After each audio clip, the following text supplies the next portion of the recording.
Gaza, donde el futuro se rompe antes de empezar. Gaza no es solo un territorio, es una herida abierta que el mundo mira, conoce y permite. Imagina un lugar del tamaño de una sola ciudad, pero con más de 2 millones de personas viviendo dentro. Calles estrechas, edificios apilados unos sobre otros, mercados improvisados, hospitales saturados, escuelas que se convierten en refugios cuando llega el ruido que todos temen, el rugido de los aviones y las sirenas que ya no sirven para avisar porque casi no queda donde correr. En Gaza nada es privado. La guerra entra en los hogares, en los sueños, en la memoria, en la respiración. Cuando comenzaron los bombardeos, muchos no tuvieron tiempo de huir, otros no tenían a dónde huir, y los que buscaron refugio lo hicieron en hospitales, mezquitas o escuelas, lugares que en cualquier otra parte del mundo significan protección. Allí, a veces, significaron lo contrario. Los niños son los primeros en sentirlo. Ni siquiera entienden la política, la geografía o los discursos. Solo saben que el cielo, que debería ser azul, es un lugar que trae muerte. Los padres cargan a sus hijos no para arrullarlos, sino para protegerlos bajo sus cuerpos. Los abrazan no por cariño, sino porque es la única manera de intentar que un trozo de pared no les atraviese el pecho. En Gaza, los hospitales se quedaron sin combustible, y cuando la electricidad se fue, los incubadores se apagaron. Los recién nacidos quedaron envueltos en silencio, un silencio que ninguna madre en ninguna parte del mundo debería conocer. Cuando los camiones con ayuda humanitaria intentaron entrar, fueron bloqueados, retrasados o atacados. Las panaderías dejaron de funcionar porque no había harina. Las familias servían agua salobre porque no quedaba limpia. El hambre dejó de ser sensación para convertirse en diagnóstico. Y mientras todo esto sucedía, el mundo observaba por pantallas, imágenes de escombros, humo negro, voces temblando entre polvo, pero la pantalla siempre termina apagándose. Ellos no. Forma la infancia como campo de batalla. Los niños en Gaza no recuerdan un día completamente silencioso, no recuerdan noches sin explosiones, no recuerdan el concepto de jugar afuera sin miedo. Aprendieron a identificar el tipo de misil por el sonido, aprendieron dónde esconderse, aprendieron que la muerte tiene horario. No les enseñaron historia, la viven en primera persona. Y en las escuelas, cuando aún están en pie, los maestros no enseñan cuentos infantiles, enseñan cómo vendar heridas, cómo arrastrarse bajo humo, cómo reconocer minas sin tocarlas. ¿Qué futuro puede crecer en un lugar donde los niños aprenden a sobrevivir antes que a vivir? Forma el mundo que mira y calla. Gaza no está aislada por accidente, está encerrada. Las fronteras se cierran, los barcos son detenidos, el aire es controlado, el movimiento es decreto y el silencio es sentencia. Cada madre que pierde a un hijo tiene que enterrarlo rápido porque no hay cementerios suficientes. Cada padre que sobrevive lleva en sus manos la culpa de seguir vivo. Pero aquí hay algo más doloroso que la destrucción, la costumbre. El mundo se acostumbró a ver Gaza arder, se acostumbró a contar muertos como si fueran estadísticas, se acostumbró a decir conflicto cuando en realidad significa vidas deshechas, se acostumbró a resumir tragedias humanas en titulares de un minuto. Y cuando la gente se acostumbra al horror, el horror se vuelve invisible, forma, pero lo invisible no desaparece. Quien crece entre ruinas aprende algo que el mundo olvida. La memoria de una víctima no muere con sus heridas. La memoria se transmite, se convierte en identidad, se convierte en voz. Y esas voces, algún día, cuando el polvo se asiente, cuando las fronteras se abran o cuando la historia cambie de manos, esas voces contarán lo que hoy el mundo está intentando ignorar. Gaza no es solo un conflicto, no es un tema político, no es un debate. Gaza es una advertencia, un espejo incómodo donde el mundo debería preguntarse ¿qué queda de nosotros cuando la vida humana se vuelve negociable? Niños soldados, cuando la infancia se convierte en arma. Hay lugares en el mundo donde la infancia no dura años, dura minutos. Lugares donde un niño no nace para jugar, aprender o soñar, sino para obedecer. Allí, la vida comienza con una imposición imposible. Vas a convertirte en arma. En muchos territorios marcados por la guerra, desde África Central hasta zonas rurales en Asia y Medio Oriente, los grupos armados recorren aldeas, escuelas y hasta campamentos de refugiados, buscando cuerpos pequeños pero obedientes, fáciles de moldear, fáciles de reemplazar. No buscan soldados, buscan infancias rotas, raptados, reclutados o simplemente abandonados por el mundo. Los niños soldados no llegan a la guerra por voluntad propia. La mayoría son secuestrados de sus hogares mientras sus padres duermen, trabajan o rezan. Otros son engañados con promesas de comida en lugares donde el hambre manda más que la moral. Y otros simplemente nacen en la guerra. No tuvieron infancia que perder, solo una infancia que nunca llegó. A los 8, 9 o 10 años, sus manos aún pequeñas reciben un fusil casi tan grande como ellos. Les dicen que apretar un gatillo es lo mismo que respirar, que lo correcto no importa, que el miedo tampoco. El miedo, de hecho, es un lujo que no pueden permitirse, porque si lloran, los golpean, si dudan, los castigan, si huyen, los los matan. Muchos ven la muerte por primera vez cuando aún no saben atarse los zapatos. Forma la transformación. De niño a arma, el proceso de destrucción es calculado. Primero, rompen sus lazos. Les dicen que su familia los abandonó, que ya no tienen nombre, que ahora pertenecen al grupo, que el comandante es su padre. Luego, rompen la inocencia. Los obligan a presenciar actos de brutalidad. A veces, incluso los obligan a cometerlos. Así, aprenden que la empatía es debilidad y que la obediencia es supervivencia. El objetivo es claro, que el niño olvide quién era, para nunca recordar quién podría haber sido. Forma. Las niñas. Doble guerra, doble silencio. Si los niños cargan fusiles, las niñas cargan heridas que nadie quiere mirar. Muchas son utilizadas como esclavas domésticas. Otras son obligadas a casarse con comandantes o soldados. La violencia que sufren no se grita porque no se escucha. Ellas regresan a la sociedad con el cuerpo marcado y el alma invisiblemente mutilada. Mientras el mundo llama a esto violación sistemática, ellas solo lo llaman su vida, porque nunca conocieron otra forma. Y después, no todos mueren. Algunos sobreviven, pero la supervivencia también es una guerra. Un niño que aprendió a matar para vivir no entiende cómo vivir sin matar. Un niño que estuvo rodeado de órdenes no sabe qué hacer frente a la libertad. Un niño que nunca fue abrazado no sabe cómo amar. Cuando regresan a sus comunidades, no regresan como hijos, regresan como extraños, como recordatorios incómodos de lo que el mundo permitió. La sociedad los teme. Sus familias no saben cómo mirarlos. Ellos mismos no saben quiénes son. No poseen memoria limpia, solo cicatrices. No poseen pasado, solo fragmentos. No poseen futuro, solo una pregunta: ¿qué hago ahora con todo lo que he visto? Forma el ruido que nadie escucha. Las organizaciones internacionales contabilizan cifras, cientos de miles de niños reclutados en las últimas décadas, pero los números no revelan la realidad. Un número no llora por las noches. Un número no tiembla cuando escucha un trueno porque cree que es un disparo. Un número no tiene pesadillas con los rostros de quienes vio caer. Un número no carga con la culpa de haber sobrevivido cuando otros no. Las estadísticas son limpias. Ellos no. Forma la pregunta que queda. Cada vez que un niño es convertido en soldado, el mundo pierde algo más que una vida. Pierde una historia que nunca se escribió, un futuro que nunca existirá, una voz que nunca tuvo oportunidad de ser escuchada, porque detrás de cada niño soldado hay una verdad brutal. No nacieron violentos, fueron fabricados. Y mientras haya guerra, pobreza, abandono, fronteras cerradas y silencio internacional, la máquina seguirá funcionando. Sudán, la guerra que borra ciudades y rompe el hambre en armas. Sudán es un país donde la guerra no golpea como un rayo repentino. Es una tormenta que nunca termina. Lo que comenzó como una lucha de poder entre dos fuerzas militares, dos grupos que decían proteger al pueblo, se transformó en una guerra que devora todo a su paso. Ciudades, aldeas, hospitales, mercados, familias, vidas enteras. Las calles que antes estaban llenas de comercio, de conversación, de vida cotidiana, ahora son corredores de sombras y silencio. Allí la gente no camina, huye, no se abren negocios, se abren cráteres, no nacen futuros, se entierran pasados. El aire está lleno de polvo quemado, el olor del metal, el humo de hogares que ya no existen. Sudán es hoy un lugar donde el sol cae sobre ruinas y las ruinas sobre personas. Forma cuando la guerra entra en la casa. La violencia no es solo balas, es hambre. Los mercados fueron destruidos, los cultivos quemados, los camiones de ayuda bloqueados. Las carreteras se convirtieron en territorios prohibidos. Los cuerpos no mueren solo por disparos, mueren por no tener qué comer. Una madre en Sudán puede pasar días sin probar bocado solo para intentar alimentar a su hijo. A veces lo logra, a veces lo único que puede ofrecerle es agua sucia o nada. En los hospitales, los médicos luchan contra lo imposible. No hay anestesia para amputaciones, no hay antibióticos para las infecciones, no hay electricidad para mantener vivos a los recién nacidos. Un hospital sin recursos no es un hospital, es una sala de espera de la muerte. Forma. Los hogares se dividen, las familias se dispersan. Cuando las bombas caen, el primer enemigo es el tiempo. No hay avisos largos, no hay oportunidades para recoger recuerdos o documentos. Solo estás tú, tus manos, y lo que alcanzas a sostener en segundos. Padres, madres e hijos corren en direcciones diferentes. Algunos logran reencontrarse, otros pasan meses buscando un rostro entre miles de refugiados, y otros simplemente desaparecen, tragados por la guerra como si nunca hubieran existido. En Sudán, el llanto más común no es el grito, es el silencio de quien ya lloró demasiado. Forma la violencia que se repite en ciclo. En aldeas enteras no queda nada, nada salvo cenizas y tierra ennegrecida. Milicias entran en la noche, derriban puertas, incendian casas y dejan atrás comunidades fantasma. Los que sobreviven son obligados a huir sin saber si la siguiente ciudad los recibirá o los expulsará. Cada desplazado no solo carga una mochila o una manta, carga un duelo que no puede cerrar, carga la duda de si su hogar fue destruido, ocupado o si aún queda algo de él. Forma la enfermedad como sentencia. Cuando el sistema se rompe, las enfermedades regresan. Cólera, dengue, infección infecciones respiratorias, fiebre que se lleva a los niños antes que el sol vuelva a salir. Sin agua limpia, la muerte se vuelve invisible. No necesita armas. La pregunta en Sudán no es solo ¿sobreviviremos a la guerra?, sino ¿sobreviviremos a lo que la guerra dejó? Forma. Lo que Sudán le grita al mundo. Sudán no aparece con frecuencia en noticieros. No es tema principal de debates internacionales. No genera protestas masivas ni portadas globales. Pero eso no significa que el dolor no exista. Significa algo peor, que el mundo se acostumbró a que existiera. Y cuando el mundo se acostumbra al sufrimiento ajeno, lo normaliza, lo justifica, lo olvida. Sudán es la prueba viviente de que la indiferencia puede matar más que las armas. Forma. Una verdad que incomoda. La guerra podría detenerse. La ayuda podría llegar. El hambre podría terminar. Pero nada cambia porque quienes tienen poder para hacerlo no sienten el peso de las consecuencias. Y quienes lo sienten no tienen voz en la mesa donde se toman decisiones. Sudán grita. El mundo escucha, pero no responde. Burkina Faso. Masacres que ocurren sin testigos. Hay tragedias que el mundo conoce y tragedias que el mundo decide no ver. Burkina Faso pertenece a esta segunda categoría. Un país en el corazón del Sahel africano, donde los mapas muestran territorio, pero la realidad muestra supervivencia constante. Desde hace años, el país está atrapado entre grupos armados, células extremistas y milicias locales que luchan por control territorial. Pero quienes pagan el precio no son los líderes, no son los armados, no son los que dan órdenes, son los aldeanos, los campesinos, las familias que solo querían vivir de su tierra. Forma. Cuando un pueblo desaparece en una noche, los ataques no siempre anuncian su llegada. A veces son ráfagas de disparos en la madrugada. A veces es el estruendo de motocicletas entrando por caminos de polvo. A veces es el silencio total antes del grito. Una aldea puede tener decenas, cientos o miles de habitantes, pero basta una noche para que no quede nadie. Los atacantes llegan y exigen obediencia. Si la comunidad no puede, no quiere o no entiende, la respuesta es inmediata. El fuego. Casas arden, campos arden, almacenes de comida arden. Cuando la tierra misma arde, no queda nada que regresar a buscar. Forma una guerra que convierte vecinos en enemigos. El dolor más profundo no siempre viene de manos extranjeras. A veces viene de quien antes era considerado hermano. La violencia en Burkina Faso se alimenta de antiguas diferencias étnicas. Pastores contra agricultores, aldeas contra aldeas, familias contra familias. Pero esas diferencias no nacieron solas, fueron explotadas. Grupos armados se acercan a comunidades marginadas y les prometen protección, alimento, armas o simplemente venganza. Y así, la línea entre víctima y verdugo se desdibuja, se rompe, se pierde. El país queda dividido en fragmentos de odio que nadie sabe cómo volver a unir. Forma los desplazados, el país de los que huyen. Hay personas que han huido 3,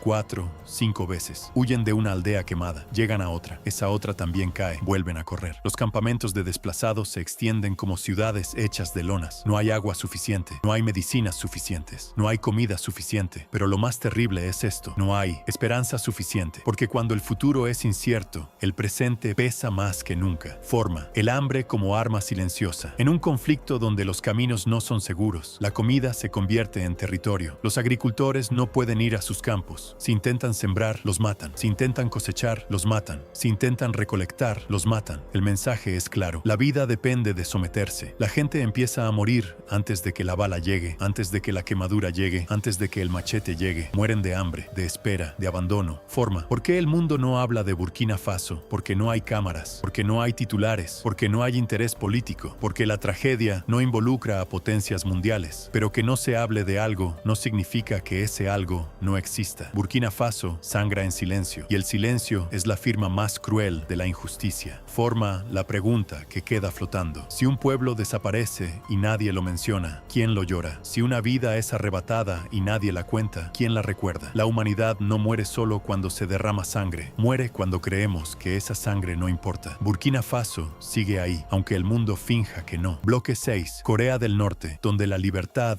nunca existió. Hay lugares donde la opresión no se siente como opresión, porque nunca existió otra cosa. Corea del Norte no es solo un país cerrado, es un mundo encapsulado, diseñado para que las personas no puedan imaginar una vida diferente. Aquí, la libertad no se pierde, simplemente no nace. Forma vivir bajo el ojo que nunca parpadea. En Corea del Norte, el Estado está en todas partes, en la escuela, en el trabajo, en la calle, en la casa, incluso dentro del pensamiento. Cada barrio tiene informantes. Cada familia sabe que cualquier palabra mal interpretada puede significar desaparición. No existe el concepto de privacidad. La vigilancia es parte de la respiración. La gente aprende desde pequeña a sonreír cuando debe sonreír, a callar cuando debe callar, a aplaudir cuando debe aplaudir. No por fe, no por respeto, sino por supervivencia. Porque en este país, la opinión no es una idea, es una sentencia. La información es un crimen. Leer un libro extranjero, escuchar música de otro país, ver una película que no sea del gobierno, todo eso puede significar años de prisión o ejecución pública. No es exageración, es rutina. La mentira no solo se dice, se enseña, se celebra, se obliga. Los niños memorizan himnos, discursos y retratos antes de aprender a escribir su propio nombre. La historia se reescribe para que nadie pueda recordar otra cosa. El pasado pertenece al gobierno, y cuando el pasado es controlado, el futuro también lo es. Forma los campos donde el nombre se borra. Corea del Norte no tiene cárceles comunes, tiene campos de prisioneros políticos, lugares ocultos, rodeados de vallas y silencio. Allí se encierra no solo al acusado, sino a su familia entera, a sus hijos, a sus nietos. Un castigo que se hereda. Dentro, la vida es trabajo forzado, minería, agricultura, construcción, bajo frío extremo, bajo hambre constante. La comida se raciona para que el cuerpo se debilite, la fuerza se desgasta, la esperanza se rompe. Los prisioneros saben que nadie los busca, que el mundo no los ve, que su existencia no está registrada en ningún lugar. Morir allí es como no haber existido nunca.